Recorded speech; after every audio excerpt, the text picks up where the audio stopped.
வைணவத்தில் மிகுந்த முக்கியத்துவமாக போற்றப்படும் 108 திவ்ய தேசங்களில் வடிவழகிய நம்பியாக காட்சியளிக்கும் திருக்கோவில் இருக்கிறது. பிரசித்தி பெற்ற அன்பில் சுந்தரராஜ பெருமாள் கோவில் குறித்து தான் பார்க்க போகிறோம்.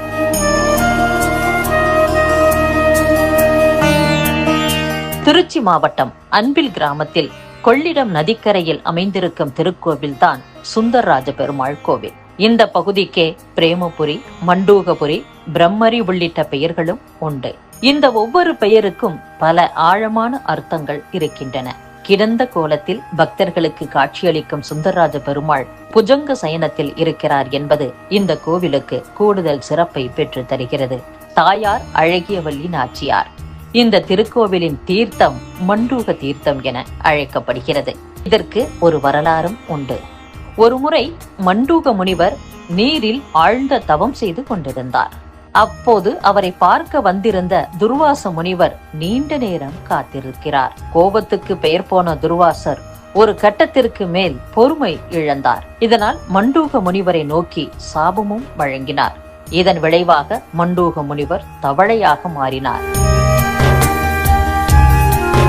நீ மீண்டும் மனித வடிவத்திற்கு வர வேண்டும் என்றால் 48 நாட்கள் இந்த தவளை வடிவத்தில் இருந்தே பெருமாளை நோக்கி பூஜை செய் என சொல்லிவிட்டு மறைந்தார். தவளை வடிவத்தில் இருந்த மண்டூக முனிவர் பெருமாளை நோக்கி தவம் செய்தார். இதன் பிறகு அதே குளத்தில் நீராடிய பிறகு மனித வடிவத்துக்கும் மாறினார்.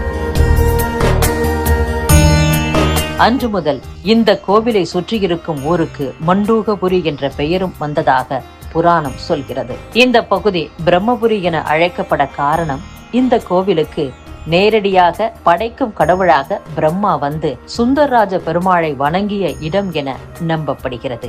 ஒரு காலத்தில் வால்மீகி முனிவரும் இந்த திருக்கோவிலுக்கு வந்து பெருமாளை தரிசித்துவிட்டு சென்றதாக சான்றுகள் உள்ளன.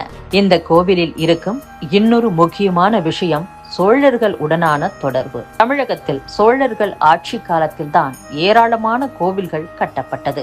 அதுவும் குறிப்பாக சைவம், வைணவம் என கோவில்களை பக்தியுடன் கட்டி வணங்கி வந்துள்ளார்கள் சோழர்கள். அதற்கு சான்றாக இதே கோவிலில் கல்வெட்டுகளும் இருக்கின்றன. அதுவும் ராஜராஜ சோழனுக்கு தந்தையாக இருக்கும் சுந்தர சோழன் காலத்தில்தான் இந்த கோவில் கட்டப்பட்டதாக சொல்லப்படுகிறது.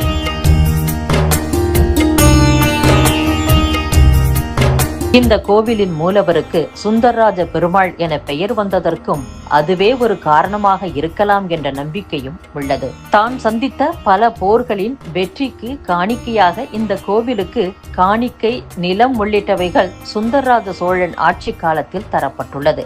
1.5 ஏக்கர் பரப்பளவில் இருக்கும் இத்திருக்கோவிலானது வாணிய அறைகள், மண்டபங்கள், அழகிய தெய்வீக சிற்பங்களும் உள்ளன. கிழக்கு நோக்கி 3 நிலை ராஜகோபுரம் இக்கோவிலின் அடையாளம் என்றால், திருமழிசை ஆழ்வாரின் பாசுரங்கள் அதன் தெய்வத்தன்மையை உறுதி செய்கின்றன.